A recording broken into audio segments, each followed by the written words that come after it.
Hello, everyone. Welcome to our July conference. The topic today is turning failure into a resource. How do you do that? My name is Jutta Jerlich, and I've been teaching collaboration and co-creation forever, as I used to say. Usually work with engineers in an academic setting, but I'm spreading out my network now, and I've been very much happy to find the Life Coach University, this platform that is providing us the opportunity to come together in this conference today. It's a paid forward platform with the aim to coach millions more, and I'm very much connected with that mission. Being alone is the worst thing you can have in life, feeling alone, but actually we are not. And the Life Coach University is providing this access to people. We can ask for advice, we can join the sessions, we can just find our next step naturally. So thank you very much, Yan Lu, the founder of this platform, and everybody that joined forces here. Today, I have the honor to present you 5 speakers from that community that gathered around the Life Coach University platform. And I would like to start a bit with an introduction to why this is my favorite topic. If I want to answer that question literally, I actually don't know what to say, because some is set up in that way in my mind that when something goes wrong, you're actually in a learning process. We were learning stuff, and it was completely natural that if you're doing something the very first time, you might not be perfect in it, right? But somehow the culture and the systems around us have programmed us otherwise. So I've been working hard and intensively over the last years to hold sessions just like this, to mentor speakers to share their stories of how they were able to turn a situation that we would not describe as something very positive into their next learning step, or into their next adventure even. So this is my mission here today as well, and I don't want to spend too much time on further introducing the topic, because we have very powerful stories. And since I'm going to be doing the tech today as well, I want to ask you for a bit of patience when I'm getting the next speaker to come and join me here on the panel. And this is how it will go. We will go through the stories of my 5 speakers: Lani, Nancy, Norma, Jackson, and Chris. And they will complete their stories. And I would like to ask you to type in the questions that come up for you, so that at the end, we can come together as a panel and go through the questions together, so that we can have this valuable interaction that comes out of those thoughts from the audience, from the listener, from anybody who is joining us in this moment of time. Of course, this will also be very valuable for people who are listening into our session afterwards, and we will provide a recording for the community. So without further ado, I would like to get Lani to join me here. And while Lani is coming on, I would like to tell her a bit about her and introduce her to you. But I've met Lani on this quest here to coach millions more. And I've been interacting with her and holding sessions together in different occasions. And I've met Lani as a very structured person. I feel, when you have Lani on your side, you are ready for anything that can come towards you. She's so prepared that, I am really, taking my hat off in respect to that. And I'm very happy to have you here today, Lani. Thank you so much for holding this space for everybody. I'm so excited to be the first one on deck. And today I'm going to cover failure preparedness. Now, you've experienced failure, I've experienced failure, and we're all going to experience failure in the future, right? And failure is, I want to give the context of failure, where I'm coming from, the way I think about it. So I want to remove the stigma, right? There's a stigma around the word failure. And I want to say that failure is not like this negative blemish we carry around with ourselves, right? That brings shame and humility to us, but rather it's a filter that you create for yourself. And just as you've created it, you can change it. And that's the amazing thing. And failure is really this label that we give an experience or event that we've had. It's really an arbitrary experience, right? An arbitrary label. And so I want to say instead to think of failure that it can be your greatest opportunity and source of growth, because it opens the door to innovation, something new, right? If everything goes as planned, then we don't usually create something new. We just keep creating the same thing over and over again. And so you get to learn here today with me how to use these past experiences to set the foundation for failure preparedness, right? Now, I want to preface that by saying failure preparedness doesn't mean you don't fail.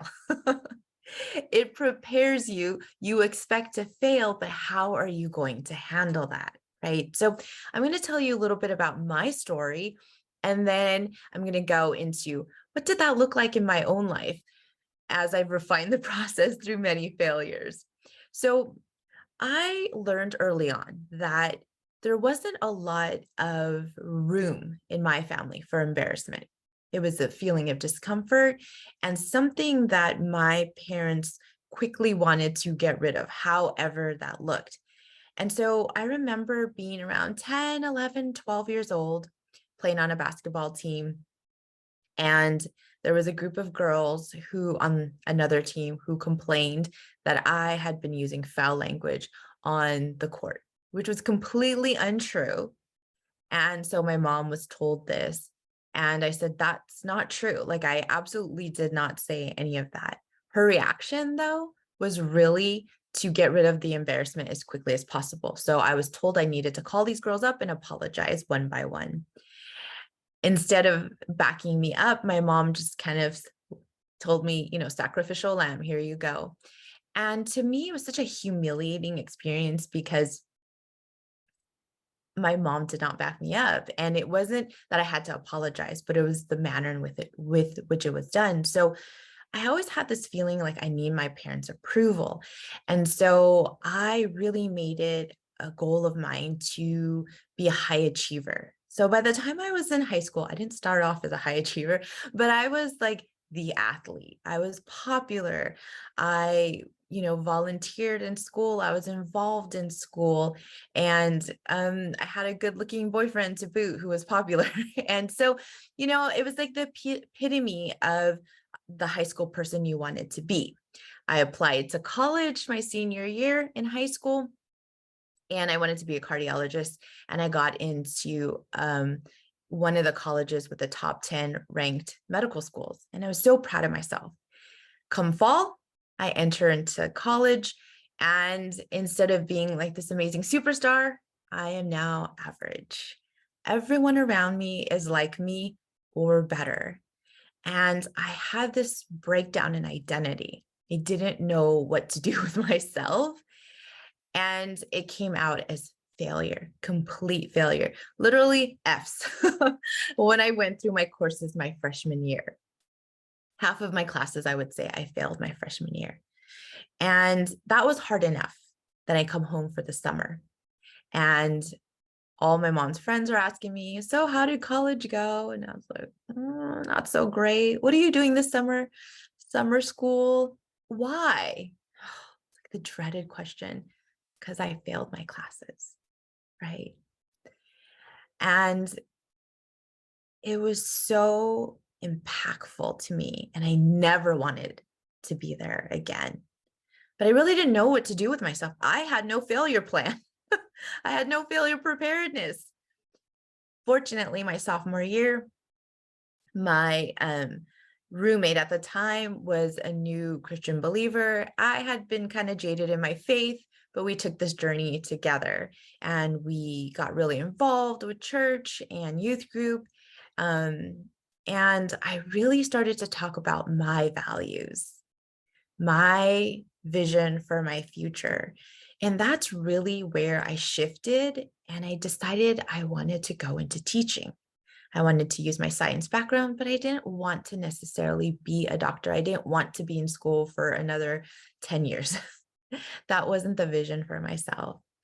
And so I just took that as my springboard, and I actually ended up graduating college early, and I started making money earlier than I expected. And by the time I was 23, I was making a little bit as a teacher, and I had a rental property and I was collecting rent. And I was like, oh, this is not what I envisioned for myself, but this is an amazing life that I would not have been here if I had gone down the planned route.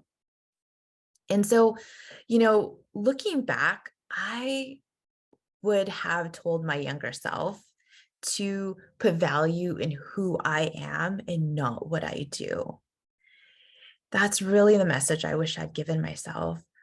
And if I wish I knew back then that I am also not responsible for other people's discomfort, as long as I'm in integrity with my own values.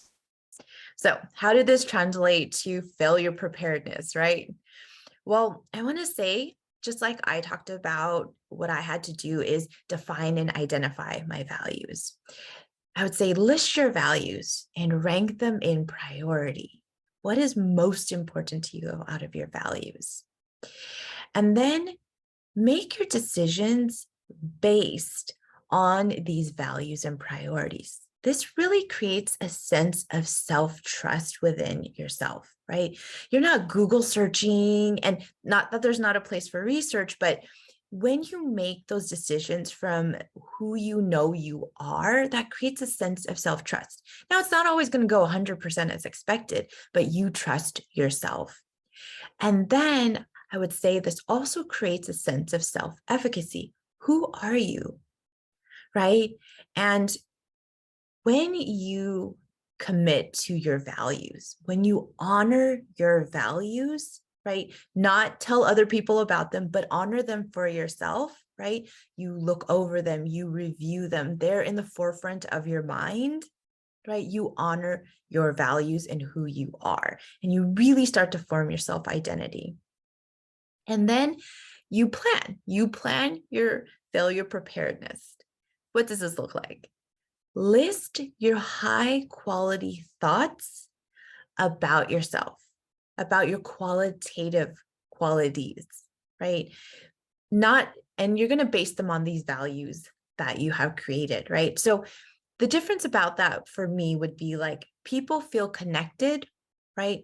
When I talk with them. I love to connect people versus, I think I connected 10 people today, right? And that's what gives me a sense of achievement. It's really based on myself, right? Versus what I give to other people, right? That qualitative result versus your quantitative result. Really celebrate those and keep a record of these.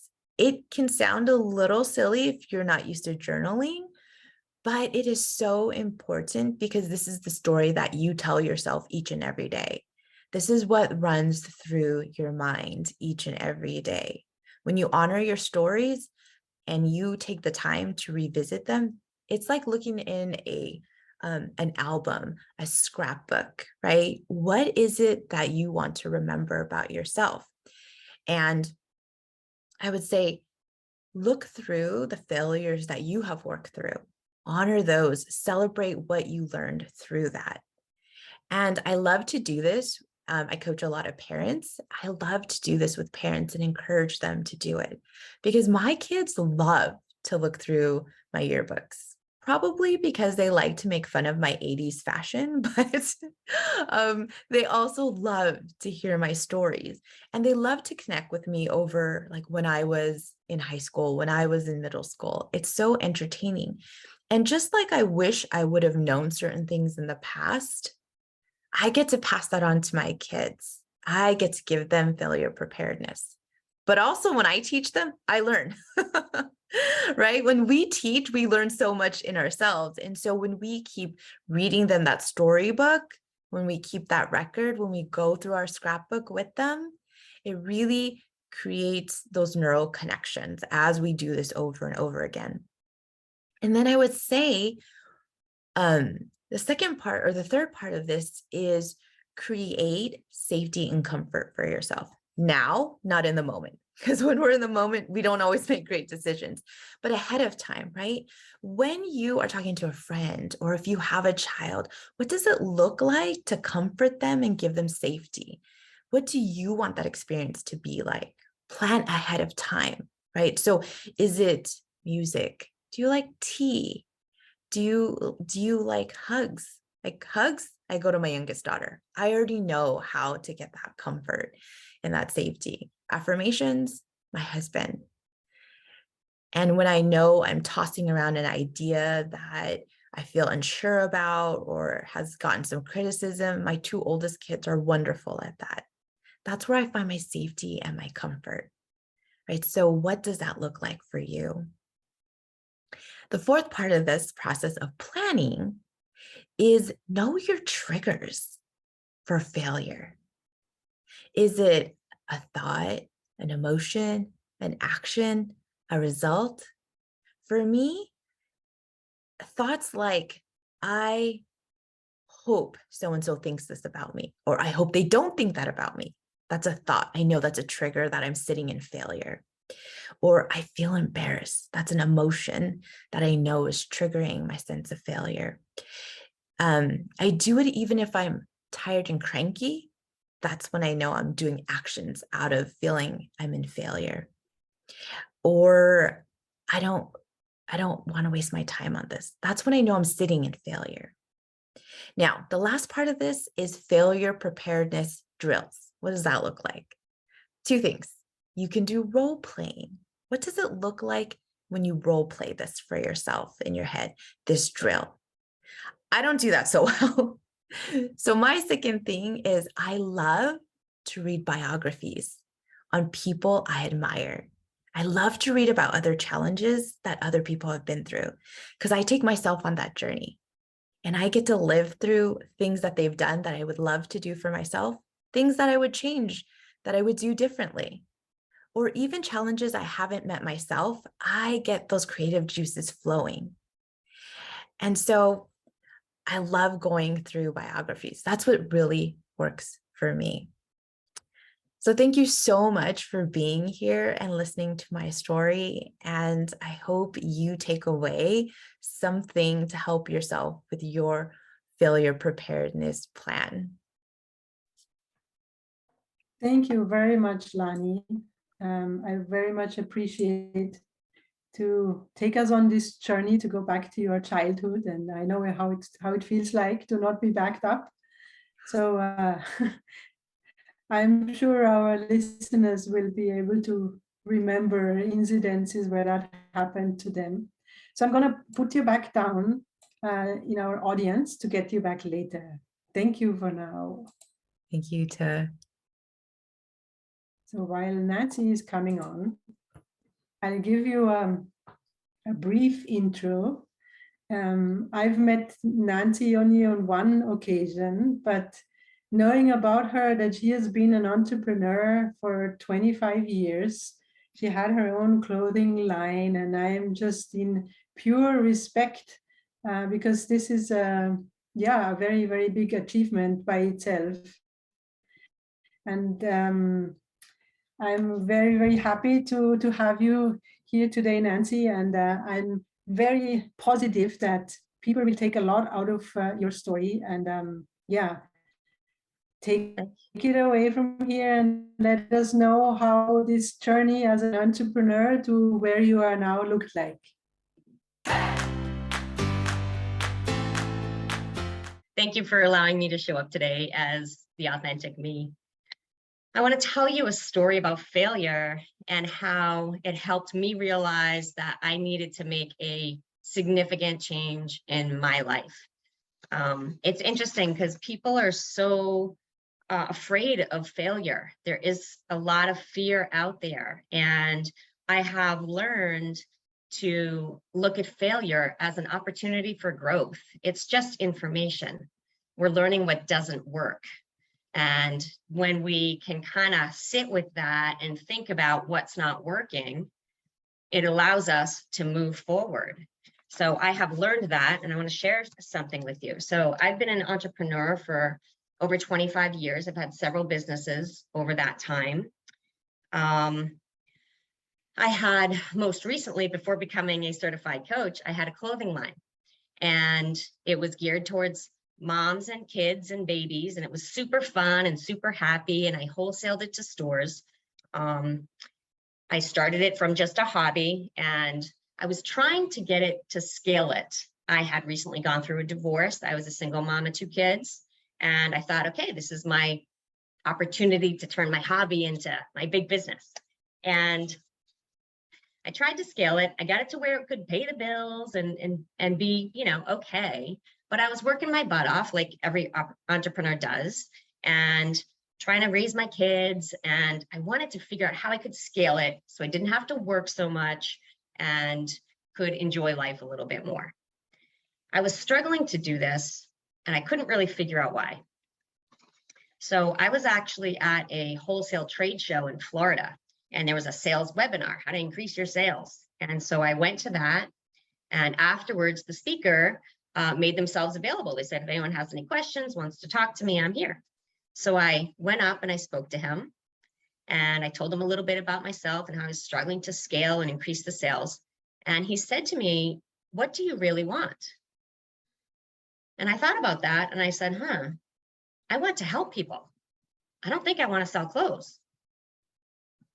He talked to me a little bit more, and he told me to change how I thought about it. He said, look at your clothes. They're beautiful. They're so fun. You're making people happy. You are helping people when you sell your clothes. So he said, I want you to think differently about what's happening here. So I left that sales show, and I thought about it. I said, okay, I'm going to convince myself this is good. I'm doing good things. I'm making people happy and I'm helping people. About eight months later, I was still struggling with the same problem. I was plateaued, could not get it past a certain level. I had a business coach cross my path, and I said, can we talk? So he sat down with me. His name was Eric. He was great. I laid it all out for him, where I had been, what I had been doing. I was showing up in all the right places, but things weren't just weren't happening. So he looked at it all with me, and he said to me something that was life-changing for me. He said, given the numbers here, given, I see potential for the business, I would say it's possible to scale it and to get it to where you want it to be. But if your heart's not in it, you won't be successful. Eric said to me, I want you to take some time and think about what you really want to do. Do you want to sell clothes, or do you want to do something else? And so I left from that meeting, and I thought about it. And I knew that in order to get the business to grow, I would have to turn myself into a really great salesperson. I'd have to really focus on that. And I know that for me, I'm kind of I'm a quieter type of person. It's really not in my personality. I knew I could develop the skills. I can learn, I can grow. I knew a lot of the sales strategies already. But what I realized was I'm not a great salesperson because I don't believe in the vision here. I had to get really honest with myself. I didn't believe that me selling these clothes was helping people, even though I wanted to, and I tried to convince myself of that. So what I realized was that I needed to pivot. So over the past 3 years, that's what I've been doing. I've been pivoting. Now I am a life coach and I get to help people every day. And I have to tell you, it is way more fulfilling than any sales number I have ever seen. So it is a true dream job. But what I want to share with you is if you are failing, there's so many reasons why things fail, right? But the one thing I would like you to invite you to consider is take a really deep dive, and ask, what is happening for me? Is my heart really in this? Is this in alignment with who I am? Do I truly believe in this? And do I really want this? Am I just going through the motions, but I don't really care, or I don't really feel passionate about the outcome? So when I asked myself those questions, I realized I was in the wrong business. And so I've learned to fail forward. We learn from these failures. It doesn't mean I wasn't trying. It's not for lack of trying. It's not for showing up and doing the things and going through the motions. It's because it wasn't in alignment with what I actually really felt my purpose was. And that was a really big realization for me. And sometimes it's hard to admit that to yourself, that this isn't really what I want. I've put 10 years into this business. You're telling me I need to start over? It's terrifying, but we do it, and we can do it. I want to share with you a quote that's guided me for the past several years that came across my path. It's by Rumi. And it says, "Let yourself be silently drawn by the strange pull of what you really love. It will not lead you astray." That is one I have relied on, and I have it hanging right over where I work, and I look at it almost daily when I start to question, am I really doing this right? Am I sure? It is. We have to listen because you have the answers inside of you. And sometimes we get so caught up in doing all the things, we don't take that pause to sit and listen to yourself and what your soul is telling you. So I just want to wrap up and say, sometimes failure is just the universe telling you it's time to pivot. So thank you so much. That's my story. I hope that you got something out of that and that it helps you to learn and grow yourself. Thank you. Thank you so much, Nancy. And yes, I'm fully with you. It's terrifying to start over after you've invested a couple of years. And still we are able to do it. And we afterwards ask ourselves, why didn't we do it earlier? It feels so much better here on this other side. But that's what we need to experience, right? So thank Norma next, so that we can come together in the panel later on. So while I'm getting Norma to come and join me here, I would like to tell you a bit about her. I've been fortunate to have interacted with her before. We have been in a conference that she has set up about her favorite topic, health, and I really enjoyed it. I always feel when Norma is there, everything is taken care of. Somehow it's really hard to describe, but it's an all-encompassing feeling. So I'm very happy, Norma, to have you here today. And I know you're going to speak about fear of failure today, which is perfectly, connecting with where Nancy left off. So take it away from here. Thank you so much. That was such a nice introduction too. I really appreciate it. All right, so yeah, I am going to talk about fear of failure today because in many ways, I kind of look at that fear as failure sometimes because it's kind of like failing forward. And fear of failure really kind of holds you back, and your brain's going to try to convince you that it's all for the sake of keeping you safe. And that's perfectly normal. That's exactly what it's supposed to do. So one of the things I think that's happened for me, and I'm pretty sure for most people, is that in that process of your brain trying to keep you safe, it hates change. And as soon as it senses you're about to do something that's a little scary, it's going to throw up everything that it can to stop you in its tracks. And usually it's like this worst case scenario. So I don't know if any of these examples might resonate, but what if I fail at the new job? Well, better not even apply. What if the next diet fails? Not taking that risk again. Or what if I make the wrong investment? I could lose all my money. So it's really fascinating to me how the brain does that. You know, it's just trying to keep you safe, even though you're trying to do something that could be really advancing in your life. So what I've come to learn is often that thing we fear is exactly the thing we need to do. And I like to think of it kind of as like an indicator light on your car, like on the dashboard, the thing that starts to tell you something's different, and then it starts flashing, and then you know you really need to pay attention. There's some action that you need to take. So I do believe that fear, that feeling of fear comes up when something really matters to us. If it didn't matter that much, or it just wasn't that important, you wouldn't feel the fear. But if it did matter, fear usually comes up every single time, and that's your indicator light. So I spent a good deal of my life fearing failure. And my earliest memory of fearing failure was as a child in elementary school. You know, I loved to read and I loved to learn, but I feared terribly the thought of being called on to speak out loud or to read out loud. And I remembered just as a little kid remembering, like, what if I mess up? What would my friends think? You know, would they think I'm stupid? And then all the way up into college, I remember I took a D in a class and I was a straight A student. That was really important to me. But I took that D because I feared public speaking so deeply. Just the thought of standing up in front of people just totally collapsed me. And then it kind of played out in my career. I played it safe. I never advocated for myself. And I just kind of put my head down. I worked hard and I hoped that I'd get a big break. I basically played it small. I hid in the shadows. I only stretched myself when I was really certain I wasn't going to fail. And that fear itself, that was my biggest failure in most of my life.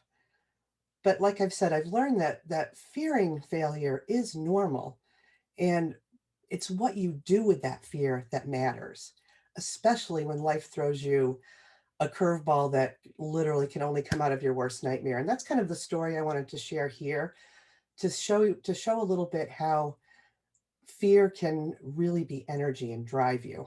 So I had to face my biggest fear about 5 years ago.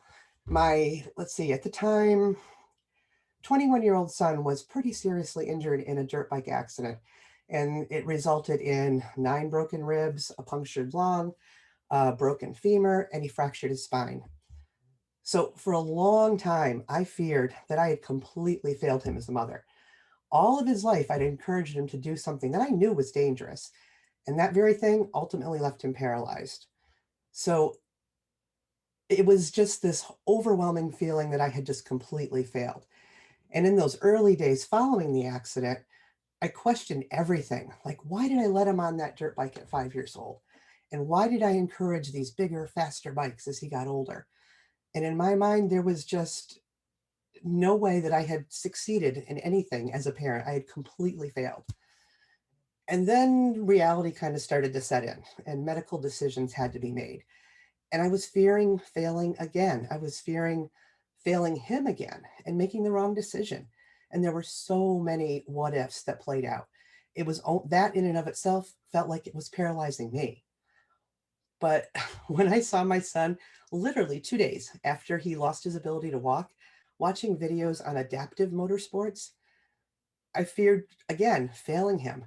How could I turn this terrible thing that happened to him into a positive if he's just going to go right back out and do it again? So it was a really difficult time for me. And what started to happen was I started to notice that he wasn't afraid of failing, even after what happened to him. And he was determined to walk and ride again, no matter what. He was my indicator light in that moment. And that thing was flashing so loud at me that it just like snapped me right out of all my fear. And I was able to set it aside and get to work on getting him well and making the decisions I needed to make to get him back to the thing that he loved. So every single day of his recovery, every single milestone that was crossed reminded me how powerfully failure can take hold of us if we let it. You know, it can break us or it can make us stronger.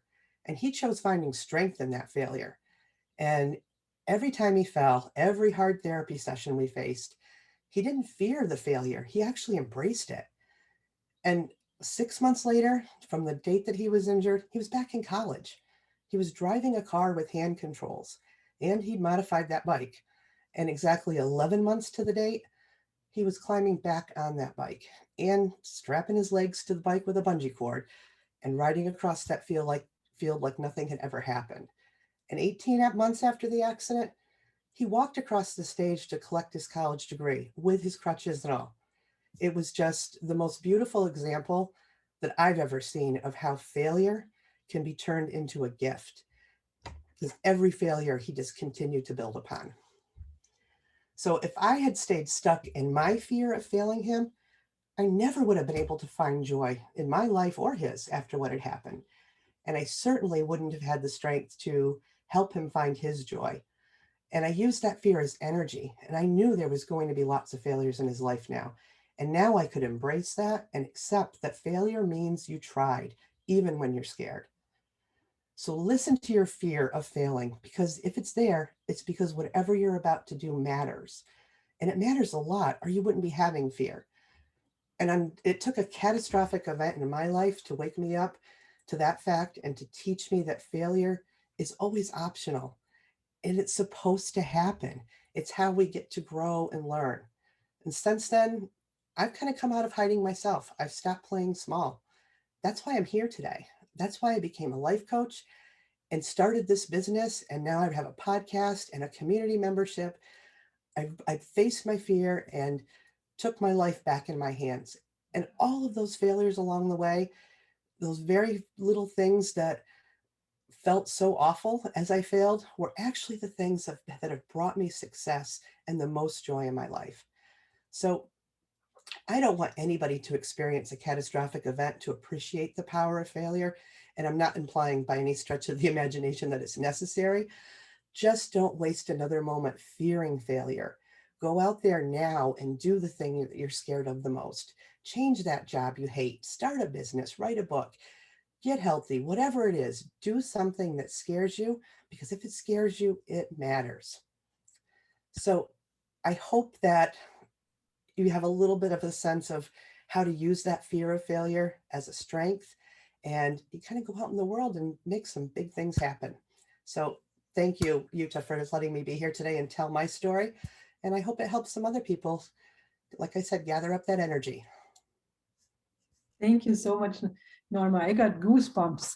This was your son is a wonderful example. It's really wow. And that message, do what scares you the most. That's what matters.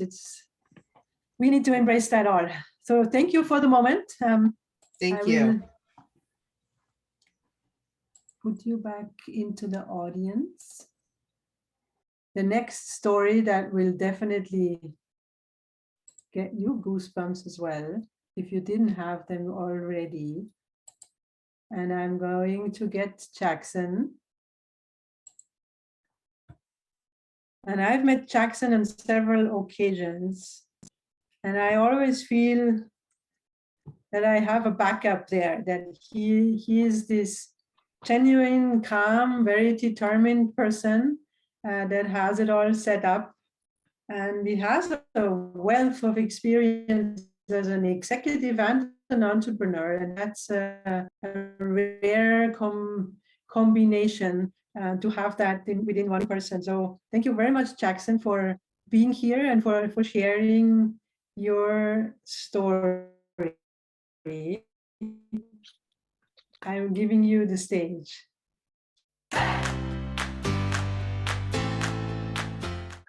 I'm going to jump straight right into the story of my failure. So August 2018, my flight landed into Beijing from Shanghai. It was the first time I'm meeting our new CEO. I was nervous, but confident. After all, I was the first employee in Asia. We were always profitable. And in 2007, I relocated to China together with our family to continue to build the business in Asia. 6:30 p.m. came. I went down to the bar, met him for the first time, exchanged greetings, chatted a little bit, and we're discussing about the plans for the week. Before the beer arrived, the next thing I heard, Jackson, thank you very much for your 18 years of service. Today will be your last day. I was surprised, but okay. I can't be bad overnight. I survived 5 different CEOs. One man's meat is another man's poison. So I just went ahead and we discussed about compensation plans. The next thing I heard, 1 week for every year of service. And you're on your own from tomorrow onwards. No transition. My surprise turned to shock. My work visa in China was expiring soon. My children were barely halfway through their international school term.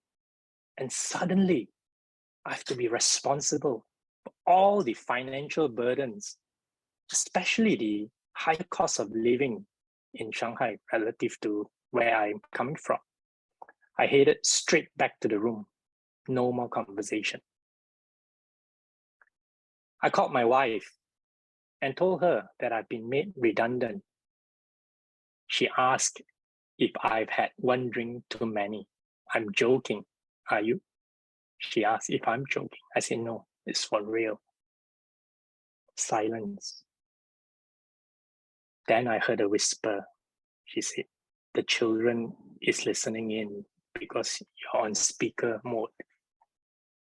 So I said, okay, good night, and I'll see you first thing tomorrow morning. The night was long. I had wild thoughts. I was thinking maybe we should gang up with the previous people who made redundant by this same CEO. Maybe I should go and shame this CEO for his conduct. Or how about destroying the business that I've built for the company? I felt like a failure. I was jobless. It was a shameful exit, total loss of face. I was guilty that I can't continue to afford the same lifestyle for my family and children. How can I face the world, my friends, my reputation as a successful guy? My whole world came crumbling down. Morning came. First flight arrived back in Shanghai, rang the doorbell. My wife was there to receive me, gave me a warm and reassuring hug. I stepped in. My 3 kids were there, as if they were rooted there throughout the night. I gave them each a hug. The next day, I filed a legal suit against the company for unfair termination. Days turned to weeks. Weeks turned to months.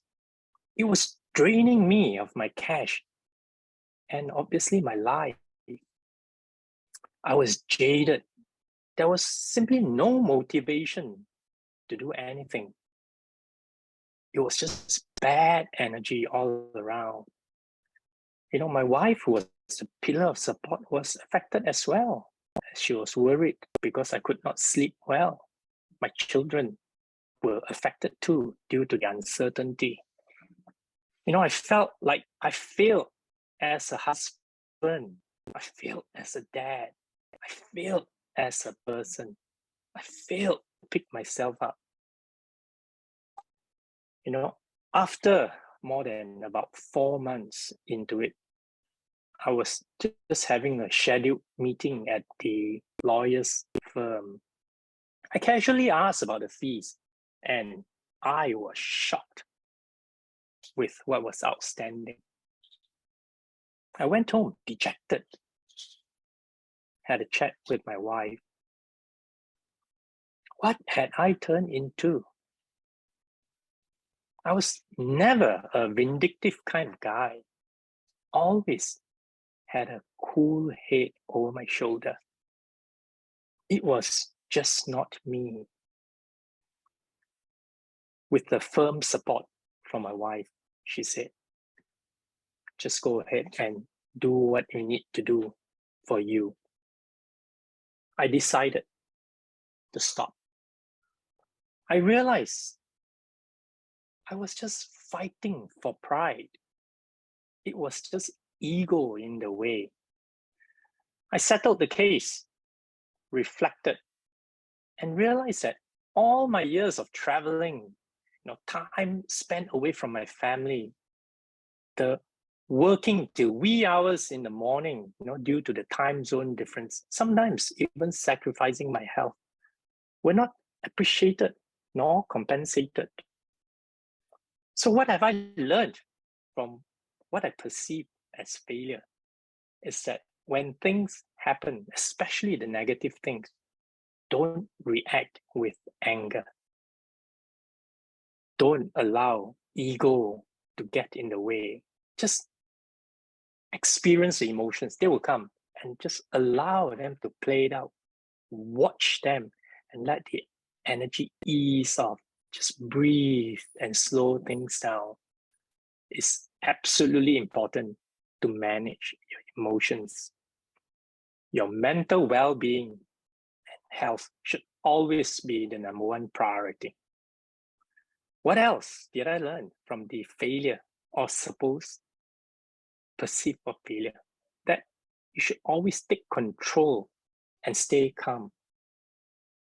Do not fall into the victim mentality.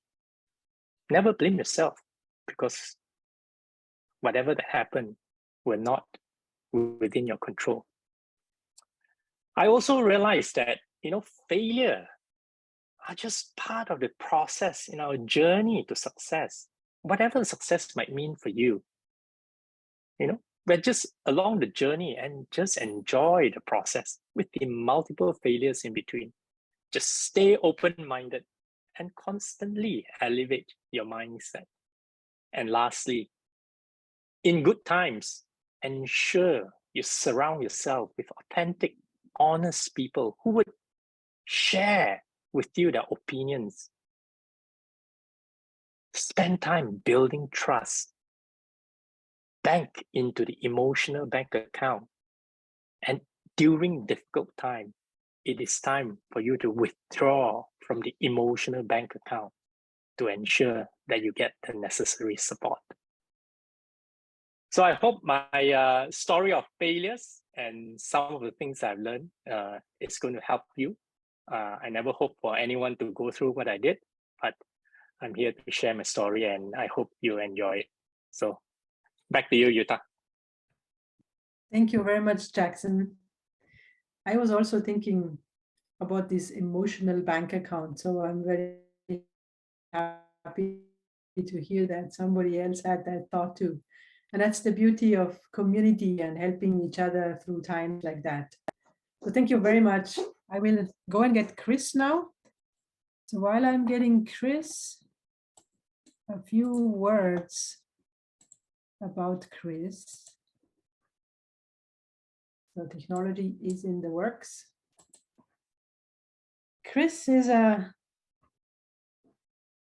guy who, when he is there, he's just there, and it just gives me that feeling of a very deep ocean of peace somehow. So I was always curious, what is the this, what are the stories behind such a big presence for me, and this calmness and peace is something that I've always been looking for. So today I know it's a very special day for Chris, and I'm very, very thankful for Chris joining us today on this day and for sharing the story that you will be able to hear now as well. So thank you, Chris.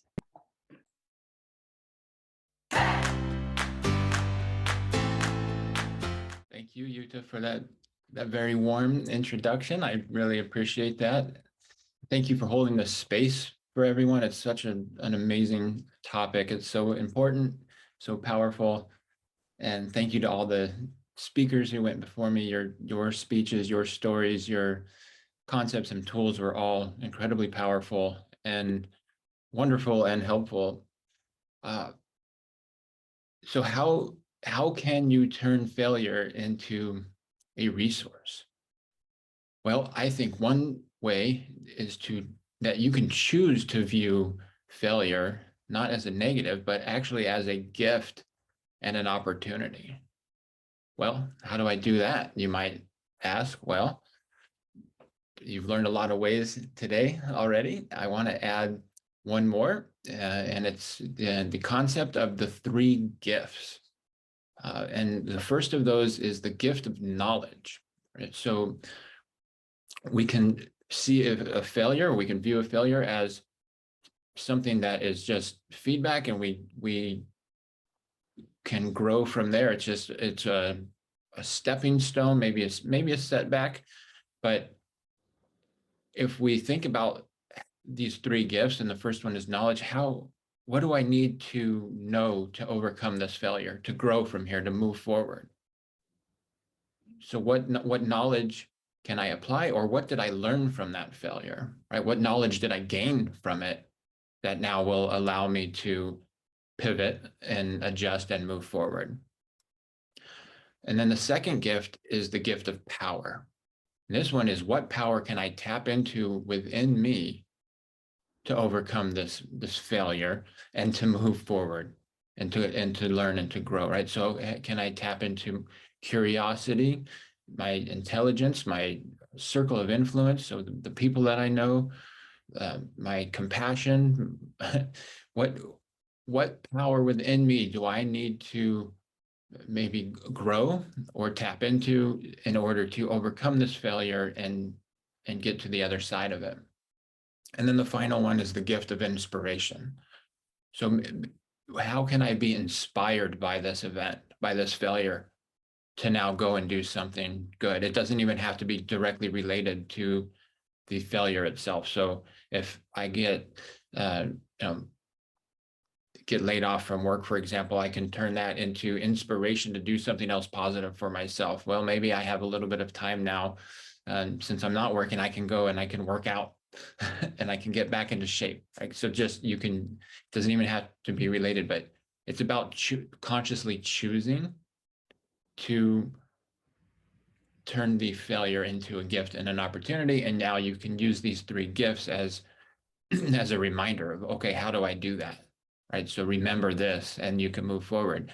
So I imagine most of you, if not all of you, have experienced, excuse me, some form of financial or career or business or education or relationship failures. I certainly have all of those. I have experienced all of those failures.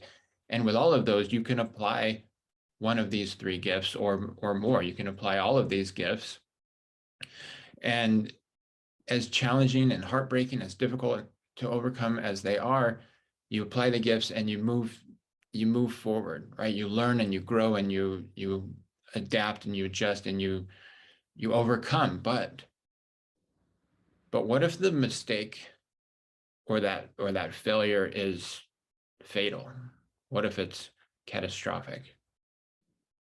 And I had that experience when I was in high school. And as Jutta mentioned, today is a very special day for me because it's the 28th anniversary of that day, of this fatal, tragic, catastrophic failure that I experienced. So when I was barely 16, I had my dad's 4x4 pickup truck, which he actually used to teach me how to drive on and off road. So I was comfortable driving this big 4-wheel drive pickup. I was comfortable driving it off road, which is why I was comfortable taking two of my closest friends off-roading that summer day, 28 years ago now. It's hard to believe it's been that long. And so we decided, the three of us, we all were on board with this. We decided to drive this truck up into the foothills near where we live, up a fire access road. And I was comfortable on this road. I had been up this road just 1 week prior to this. So I was very comfortable driving up this road. But on this day, I made a mistake in my driving that caused us to roll off the side of a cliff. The truck flipped numerous times, like dozens probably, and we fell about 600 feet. Now I was able to walk away from this accident and go and actually hike out of the hills and get help in a nearby neighborhood. However, my friends weren't so fortunate. One of them was severely injured and hospitalized for over a month. And fortunately, he has made a recovery, a pretty full recovery. He did lose a spleen, but overall a remarkable recovery considering how severely injured he was. But my other friend, my closest friend, my best friend, he did not survive that accident. And so on top of feeling that, like, the grief of losing my best friend, like I didn't know how to deal with that type of failure. I didn't know how to cope. I didn't know how to get help. And so on top of that grief, I suffered from all sorts of things like guilt, shame, low self-esteem, depression, anxiety, and this longing to know my purpose for living and not knowing what it was. And so I suffered for years, for a couple of decades, actually, because I didn't know how to turn that into a gift and an opportunity. Right? I made it mean all of these negative things about myself for a long time until I finally did get help. I was fortunate to have some people in my life who saw me suffering, and they encouraged me, they supported me, they pushed me to get help. And so I got help from a therapist, a life coach, and some authors who actually wound up giving me some incredible gifts to learn how to forgive myself. Right. And so that's one of those gifts, right? Like, one of my powers is the ability to forgive myself, to have self-compassion. And so that learning that helped me heal. And then I learned other tools. And one of the more powerful ones was that I could actually create my life purpose. So I had this longing to know, and I thought, I had to find it, like it was hiding under a rock, and I just had to turn over the right rock and there would be my life purpose. But I actually, through this work of trying to get better, I learned that I could create my life purpose, and I was able to do that. And it has a lot to do with helping other people forgive themselves and have healthy relationships with themselves and others, because relationships are so important. And so also the gift was the gift of inspiration. Sorry, because now, I take this tragic thing that I absolutely would change if I could, but I can't. I can't go back, and I cannot undo what happened, but I can make a choice about how I move forward and what I make it mean now. And so I'm inspired to help others not take so long if they've suffered something like that, or if they're suffering at all, based on how they are thinking about themselves, the relationship they have with themselves or with their significant other or with other people. And so I've used that, I can use that as inspiration. I can't go back and change it, I can't undo it, but but I can use that for good in the world. I can help others, and I want others to know that they can do the same thing, even if they've experienced catastrophic failure. They can move forward from there. They don't have to stay suffering forever. Thank you, Jutta. Thank you so much, Chris, for deciding to do this together this day. 28 years, wow, yeah. Catastrophic failure. Yeah, this is one story that I've never had been presented in this way and in a public space. So I'm very, very fortunate, Chris, that you are willing and open to share this with us. And I can see the power, that second gift, right? That power that maybe we have as a community, as humanity, to move forward after such events together, to decide to move forward. So my next move will be to get everybody to come back on so that we can answer questions. So I am getting everybody, and I've not seen questions yet, but I'm very sure that this is owed to the fact that we had a lot of very touching stories. It usually takes a while for being able to formulate questions. So I'll give everybody some time to come up with questions. And I have something. I hope I have everybody now. Yes. And I have, when we were prepping for this together, my point is always like, where is that at today again? And some of you said that also. It's that moment where you somehow can stop, right? You can say, hey, stop. I need to ask for help, listen to myself. And it's always this question, how do you actually stop? We are all, I think, made in such a way that it's always about, let's keep going and, as fast as possible, which is, at least based on my experience, not the way to do this. But it's so hard to stop. So today I was thinking of, okay, sometimes it's a soft stop. How it works for me is to go into the garden or to wash dishes, but our mind can stop somehow, that we are able to give ourselves this time to reflect and to just let things come up without having to force ourselves to think of it. So I've taken several things out of your talks. Lani said, know who you are, which in itself, it's kind of like, well, of course I know who I am, but it's not that easy as it sounds. That's a big challenge. And I have what Norma said about fear. Go there, what fears you the most. And Nancy with the starting over, the terrifying situation to start over, which I would also see in Jackson's story. There with a plus on stay calm.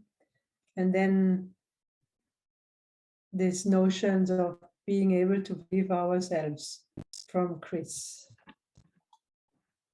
So I hope I have made a very good circle, and I have some questions in the meantime. And I'm just going to read you what has come in.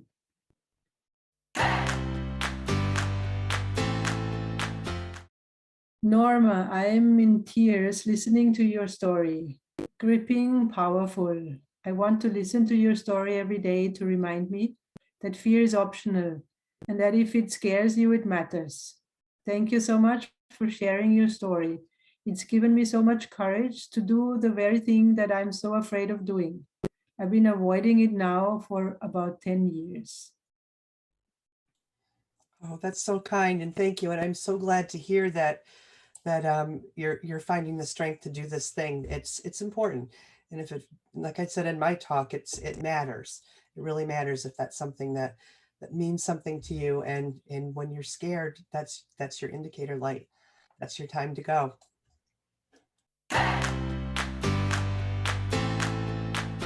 So the next question or statement here is, I feel like I'm failing in life.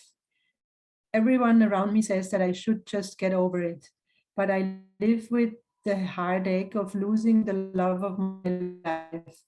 She doesn't love me anymore. I tried my best. I'm losing my family. I'm losing everything that I ever wanted. I think that's a statement for every one of us. We can all relate to that. Who wants to share his or her thoughts to that statement? Yeah, well, first, I want to say I'm sorry that you're having that experience that is incredibly heartbreaking and difficult to deal with. I do want to offer that, you can, even as painful as this is, you can still look for the gifts and the opportunities that are presenting themselves here. And I know that you might not want to hear that. You might think that's crazy or BS, but even with something this difficult, you can look for the ways that you can show up for yourself now and your family. Even somebody who maybe is telling you they don't want to love, or they don't love you anymore, if they don't want to be with you anymore, you can still love yourself. You always have that option, and you can still have the intention. You can choose intentionally to show up as love yourself, even to this person, for this person. You can still love your family, even if it does have to be from a distance. You can be grateful for all of the experiences that you've had, and you can still look to the future for yourself. Even in the face of this loss, you can still have a future for yourself. You can have love again. And also, it's absolutely okay to grieve this loss. Grief is not something to be ashamed of. It is not something to avoid or resist. Grief comes from love. We love something and we're losing it. That hurts. So I say, allow yourself to feel that. Have compassion for yourself. You're going through a difficult time, so help. Do whatever you have to nurture yourself through it. Show up as love and kindness and self-compassion, and then also compassion for this person, because even though she might be the one ending it, she's hurting too, and you love her. And so continue to show up, be that person that you want to be. Continue to be that, no matter what is happening to you or around you in your life. You still have a choice to show up as that highest version of yourself and make the most out of a very difficult situation.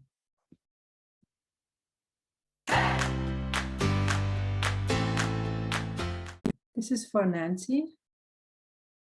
What has been the most challenging moment you have overcome since you pivoted into your new career? Wow, thank you for that. The most challenging thing for me is actually putting myself out there in spaces just as this. As I said, this is why I was unsuccessful as a salesperson, because I am by nature an introvert. I'm reserved, and for me to put myself out there, it's difficult. However, once I've made the pivot to coaching, it is a significant shift for me because I have to show up, right? I have to show up as me authentically and share my knowledge, my wisdom, hold the space for people. And so it's an entirely different experience for me than it was in the sales game trying to sell something, because that was it was like sell, sell, sell. And this is me stepping in authentically, guiding someone else and helping them. So putting myself out there has been a big challenge, but I'm getting more comfortable with it. And, you know, it's part of the game, and I actually enjoy it now. So it's been a great opportunity for growth for me as I've had that shift. Thank you. I have to join you on that, even though what we are doing here now may look easy, but it's not. It's never easy to put yourself out there. I'm in the same boat here, but it matters. It matters what we do, and that's the motivation and the drive. So thank you, Nancy.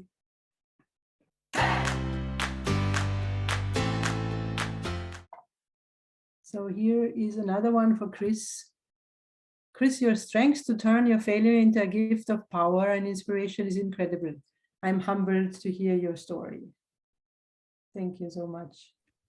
Yeah, thank you so much for that. I really appreciate that. And yeah, it's definitely not easy still to this day. I still do find myself getting emotional and talking about it, especially on this particular day of the year.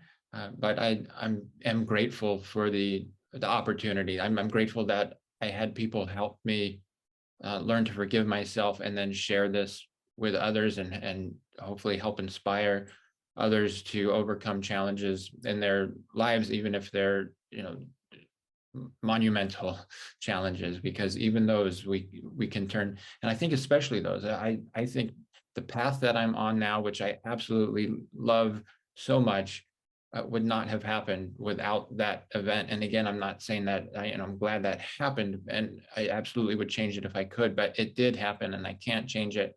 And now I have this opportunity to help others that I don't think I ever would have saw or taken if that hadn't happened.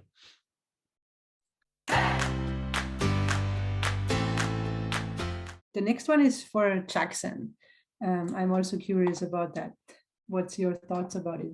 So the message says, I don't have any good friends around me. Loneliness is something that I feel often. What is an emotional bank account? I think my emotional bank account is empty. So I believe that we can be alone, but that doesn't mean that we are lonely, right? So and if when I hear this, I don't have any good friends around me, I would invite you to ask yourself, is that really true? And if the answer still come back as yes, it is absolutely true, I want to let you know that you have a friend in yourself that has been accompanying you all the years that you've been alive.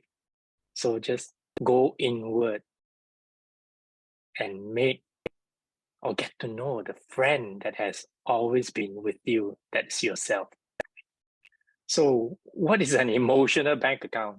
All of us know about the savings account that involves money. Anything that doesn't involve money is like the emotions, the time spent, the things that we contribute to others, the love that we furnish, the gift that we give, anything that cannot be captured and purchased by dollar and cents will be something that I refer to as emotional bank account.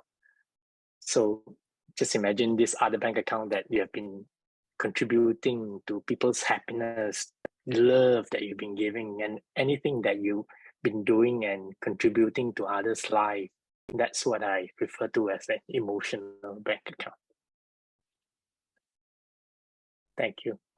Thank you, Jackson. I think we can, invest into this emotional bank account. I think we are all doing that right now. Sharing our love and gifts with others. The next one is for Lani. Yeah, there is a question. Is there a particular biography you find yourself returning to for inspiration after a failure or a book? Yeah, there's two. So I like to read, well, I couldn't say the whole thing because it's a really long book, but parts of the biography of John Adams. And I read through that once, and I go through it from time to time, different parts of it. You know, I look at people from, like 1800s, and I think that they lived these amazing lives. They had enough, I don't know, modern technology to go place to place, country to country.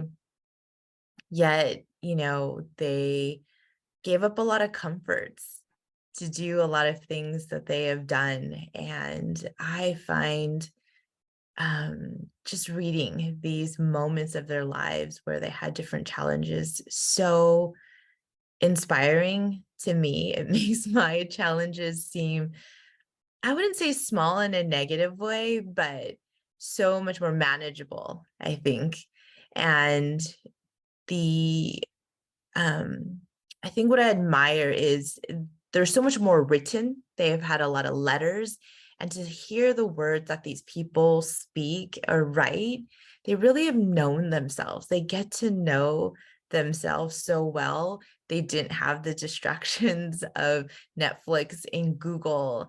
And so their words are so powerful, so well cultivated, that I find that super inspirational, and how challenges for them were just life, right? You counter one thing, you do something, it doesn't work, you go to another thing. And I think you I think in the beginning touched upon the fact is, how do we view failure, right? We have this very negative connotation around it, and a very judgmental type of voice, when that was just what people did. That's how we get innovation. That's how we find new things, is failure. And so I love to read books about inventors too. My second one is the person, I can't remember the name of the book, but it's the person who created the actual color of magenta, and just the whole story behind it. It changed that little, it changed society in so many ways. It's an amazing book to think that someone created a color and changed like scientific history. So those are the two that I really love. Thank you very much, Lani. I'm fully with you there. I'm also into the Middle Ages, and learning from people there and how much more courage they had that time compared to what we are having now. Yeah, completely with you.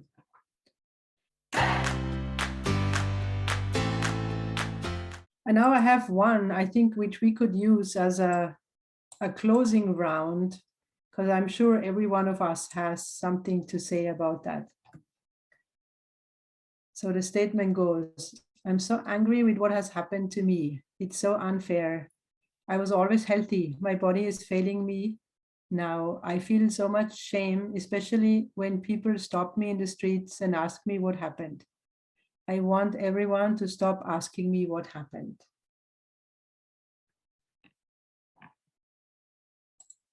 So maybe I'm just gonna make a short closing with a statement for this person. You know exactly how it feels to be angry at yourself. But everything that happens to us is part of that puzzle that makes us whole. And we somehow have that task we are receiving that task from the universe to see us as a whole human being with whatever has happened to us. And I think it was already said today, whatever happens to us has nothing to do with us somehow. It's just a response that we can choose to, yeah, to select in a way of, is it a positive one, is it a negative, what does it look like, what do we make out of it, and what are the gifts we are getting out of it. So who wants to go next? So first of all, I'm sorry that whatever's happened to you has happened. But what I think I would offer is, first of all, it's okay to be angry and it's okay to feel like it's unfair, but staying there for a long time keeps you stuck in the past. You know, it's not going to help to move you forward. It's, I think Chris said it, you know, you can't go back and change what had happened, whatever that was, but you can move forward. And I'm not suggesting that you just set aside your anger. Feel it, allow it to be there, but also know that there's something more on the other side of anger. And when you can get yourself there, you kind of take back a little bit of your power. You have some power now to look forward and figure out how you can turn this into a gift or an opportunity. And, you know, as far as other people, I don't know that I have a great advice here other than we're just curious by nature, and maybe just thinking that perhaps the questions are coming from truly a curious place and a good-hearted place might be helpful, but you can also decide how you want to respond to that. One of the things that happened really early on when my son was just getting back out into the public and learning how to use a wheelchair and crutches and all this, little kids in grocery stores loved to stare and ask questions, and mothers would try to hush them in the grocery line and try to make them quiet so they didn't embarrass them. And he always had a great response. He would always just kind of look at him and say, "Would you like to know why I'm in this chair?" And their eyes would get real big, and he would just say, "Well, do you know what an accident is?" And he talked about what an accident was, and just little ways like that kind of took some of the shame out of it for him by talking to it and answering those questions. So certainly something to think about, an option, but try not to stay angry too long and move yourself into the future. That's where your power resides.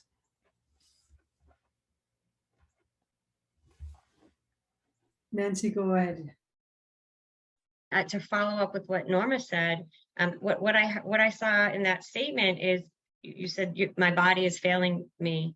And again, I don't know what specifically is happening, but I want you to know you are so much more than a body. That's a human body, and you are so much more than that. And you are amazing in your own way, and you have gifts to bring to the world. And so part of a way to manage this may be to kind of step into acceptance. As Norma was saying, the word acceptance is coming up for me, accepting where you are and what's happening with the body, so that you can then move into, you know, what is working for me? What can I do? What can I bring? What future can I have? And how can I help the world or help someone else? I think embracing that acceptance and seeing what still does work for you and how you can move forward may help you. You are so much more than a body, and we need you. So keep going. Thank you, Nancy. Jackson, you want to go ahead next? No, I think Norma and Nancy have shared a lot, and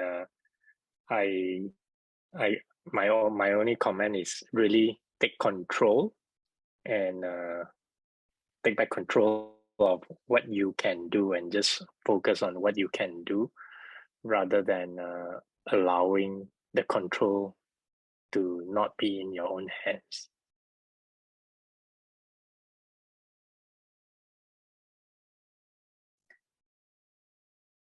Thank you, Jackson. Lani, do you have something that's on your mind, some thoughts to share? I think that, I mean, just to piggyback off of everyone, is the fact that, and there seems to be blame on yourself. In the statement, I'm so angry with what has happened to me. It's so unfair. I was always happy. And in that, it's like a judgment, and an expectation of, if I do this, this is what I get from it. But it's like a judgment against yourself. And that, even if that's true, it's not going to help you move on and move past where you are. So I think that acceptance of where you are is a huge component of it, to know that, touching back a little bit about Nancy, what Nancy was saying is, however you are, whatever state you're in, you have something to share with this world, and you probably have something amazing to share through the story that you've been through that is going to impact other people, and you're going to be able to create connections with other people that you would have never created before, whatever happened to you. So I would encourage you to meditate on that and focus on that, and let it be okay that you're angry. I think often we blame ourselves or think something's gone wrong if we're angry or we feel unsatisfied. I think that's normal, and to let it be there, and to not resist it, to let your body process that, but also to accept and to see, like Chris was saying earlier, is like, what is the gifts from all of this? What do you get out of it? So that would be my encouragement. Thank you, Lani. So much of golden advices and nuggets in all of us. Chris, do you want to close the round? Yeah, thank you, Jutta. I love what everyone had to say throughout the conference, and in these closing remarks. I want to add that, yeah, we can't always control what happens in our lives. We can't control other people, what they're doing, what they're saying, but we do always have a choice about what we make it all mean, and what we believe about ourselves, about other people, about our lives. And if we're holding on to beliefs that aren't serving us, that are making us feel awful, then we can actually shift out of those beliefs and into beliefs that do serve us, beliefs that help us have the experiences and the results in life that we actually do want to have. And it might be easier said than done, but it's possible. It takes work. It takes a commitment. First it takes a decision that you want to have different beliefs. You want to have beliefs that serve you. You want to have a different experience, and then commit to doing whatever it takes to get there, and keep going, because it's worth it to make those shifts.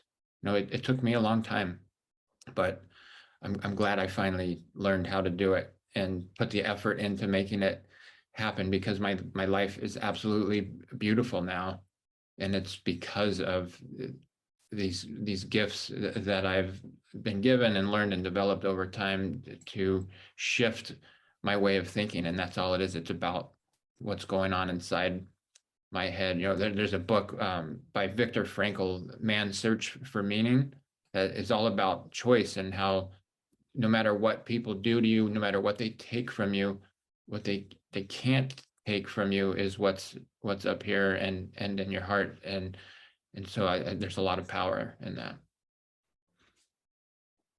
Thank you, Chris. I think you have also answered another question about accepting failure. How do you do that actually? The conscious part in our mind, we are already somehow done with it, but the unconscious part underneath is still playing a role, basically. But yeah, it's about choice, right? I think that's what you just described. So I would like to thank you and everyone who has been here with us. And I would like to read one more statement that's here that I think is really coming back to this. We are paying it forward, right? We are all doing this so others can also learn from what we have experienced. We would all wish that we would have gone through what we have experienced faster, that we would, shorten that amount of time that you need to stay in a place that's not so comfortable. So here it says, all your stories need to be shared with every young person. My teenager at the moment is going through such a rough time. She's currently locking herself in her room and hating the world. I want her to listen to your stories and to know that there is hope still. There is always hope, and we hope that you are sharing the recording of what we have shared with you today to everyone, so that it can be that small little impulse to go on and to decide to do the next step. Thank you so much, Jackson, Lani, Nancy, Norma, and Chris. I'm very, very happy that we have been able to do this together. Thanks for everyone watching, and please do check out the Life Coach University platform so that you can share this with others and tell us the stories, the pay it forward stories. What happened with our stories? What's trickled down somewhere on this globe because of what we have been doing here together? Thank you, everyone. Have a good evening, morning, night, wherever you are.